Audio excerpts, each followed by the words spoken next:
आगे चलते हैं। अब देखो दूसरा क्वेश्चन है, निम्नलिखित में प्रत्येक को दशमलव भिन्न में व्यक्त कीजिए। दशमलव भिन्न में व्यक्त करना।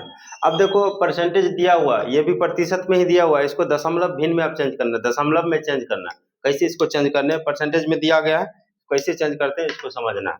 अब देखो पहला क्वेश्चन है 20% है, क्या है 20%।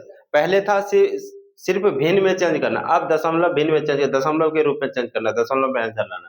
अब देखो पहला क्वेश्चन है 20% है, 20 क्या लिखेंगे, 20 बट्टा क्या लिखेंगे 100, 20/100। 100 क्यों आया, परसेंटेज को हटाने के लिए, प्रतिशत को हटाने के लिए। अब देखो एक जीरो से एक जीरो कैंसिल हो गया, 2 पंचे 10, तो क्या होगा 1/5। अब इसको हमको दशमलव में लाना है, समझना, दशमलव में लाना। जैसे देखो भाग तो पढ़ा ही होगा, भाग तो आता ही होगा। जैसे 5 में 1 से भाग देना है, समझना है, एक बता देते हैं इसके बाद अपने से बनाना। 5 में 1 से भाग देते हैं, देखो 5 में 1 से भाग लगेगा, नहीं लगेगा, क्या करेंगे दशमलव देंगे, यहाँ एक शून्य आ जाएगा, 5 दूना 10, समझ में आया, ये कट गया। उसी तरह इसको क्या लिख सकते हैं, 0.2 लिख सकते हैं। समझ में आया कि नहीं आया, दशमलव में चेंज कर दिए। इसी तरह अब अगला क्वेश्चन है, अगला क्वेश्चन में कहता है क्या, 8% है, 8% को क्या करना है, दशमलव भिन्न में हमको बदलना है, तो 8/प्रतिशत आएंगे तो क्या हो जाएगा 100। देखो अब इसको हमको भिन्न में बदलना है, अब 100 से भाग देना है किसमें, 8 में। तो हमको ये नहीं, अब भाग दे के हमको चेक नहीं करना है। देखो नीचे 2 अंक के बाद 2 गो जीरो है, तो ऊपर में 2 अंक के बाद जीरो, 2 दशमलव, देखो 0.08 हो जाएगा। अब क्यों आया, अब 100 में हम भाग देते हैं, 100 से भाग देते हैं किसमें, 8 में। देखो दशमलव जीरो हुआ, नहीं लगेगा, एक जीरो दिए जीरो, तो 8 बार में लग जाएगा। तो देखो 2 अंक के बाद दशमलव है, 2 अंक के बाद वहां भी दशमलव आया, मतलब जितना शून्य रहेगा उतना अंक के बाद ऊपर में दशमलव। बताए थे ऊपर दशमलव हटाने के लिए क्या करते हैं, उतना शून्य देते हैं, जितना अंक के बाद दशमलव रहता है उतना शून्य देते हैं ना। तो उसी तरह दशमलव लाने के लिए जितना शून्य रहता है उतना अंक के बाद दशमलव तो दे सकते हैं। समझ में आया। अब देखो अगला क्वेश्चन है 3 नंबर में, 0.25%, 0.25%, इसको समझना।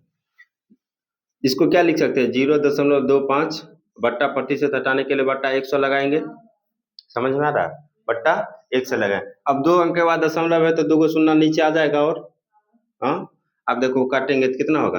अब इसमें काटना नहीं है, कट जाएगा, हालांकि काटना नहीं, हमको दशमलव में लाना। अब देखो नीचे कितना शून्य, 1 2 3 4 है, तो ऊपर में क्या हो जाएगा 0.0025 हो जाएगा। कहने का मतलब जितना शून्य रहेगा उतना अंक के बाद ऊपर में क्या हो जाएगा, दशमलव आ जाएगा। समझ में आया। हाँ अब देखो आगे है 4 नंबर में, 0.06%, 0.06%, इसको कैसे बदलना है इसको समझ लो। क्या लिखेंगे, 0.06 लिखेंगे, बट्टा 100 लिखेंगे, किसके लिए, प्रतिशत हटाने के लिए। अब 2 अंक के बाद दशमलव है तो 2 को शून्य और आ जाएगा, अब आ जाएगा तो क्या लिख सकते हैं। अब इसको हमको दशमलव भिन्न में बदलेंगे, तो बताओ तो कैसे बदलोगे, इसको क्या लिख सकते हैं, 0.0006 लिख सकते हैं। 4 अंक 1 2 3 4 वो शून्य है, ऊपर में 4 अंक के बाद दशमलव पड़ेगा। समझ में आया, कोई डाउट, कोई प्रॉब्लम, समझ में आ गया। अब देखो आगे अगला क्वेश्चन है, एक क्वेश्चन इसी में बताते हैं। कहता है 9/16, समझना है इसको। अगला क्वेश्चन है 9/16 को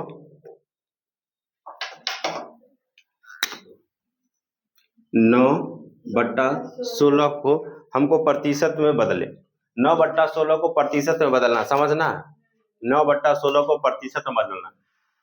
हम क्या किए थे, ये सब प्रतिशत में था तो भिन्न में लाए थे, अब भिन्न में दिया हुआ आप किस में बदलना, प्रतिशत में बदलना। अब समझो कैसे होगा, तो देखो ये हो जाएगा, सॉरी 9/16, तो 9/16 क्या लिख सकते हो, 9/16 प्रतिशत में लाने के लिए हम क्या बोले, 100 से गुना करते हैं। समझ में आया। अब काटो ना, 4 से काटेंगे तो 4 चौका 16, 25 चौका 100 हो जाएगा। अब 25 9 कितना होता है, याद ऐसे गुना करना है, 25 8 200 होता है। 25 को 8 बार, 25 से 8 को गुना करेंगे तो 200 होगा। अब 25 को 9 से करेंगे तो 25 9 कितना होता है, 225 होता है, 225। अब बट्टा में 4 नहीं होगा तो अलग गुना कर लेना है, ठीक है, थोड़ा सा फास्ट करना है। अब इसमें भाग दो, 4 4 5 20 हो जाएगा, कितना बचा 2, 2 पर 5 25, तो 4 छक 24, बच गया 1/4% हो गया। समझ में आया? ये था भिन्न को प्रतिशत में बदलना, भिन्न को प्रतिशत में बदलने के लिए। समझ में आया? कोई दिक्कत, कोई प्रॉब्लम? समझ में आ गया? आगे क्वेश्चन इसी तरह का क्वेश्चन दे रहे हैं, आगे बना के लाना है SW, ठीक है।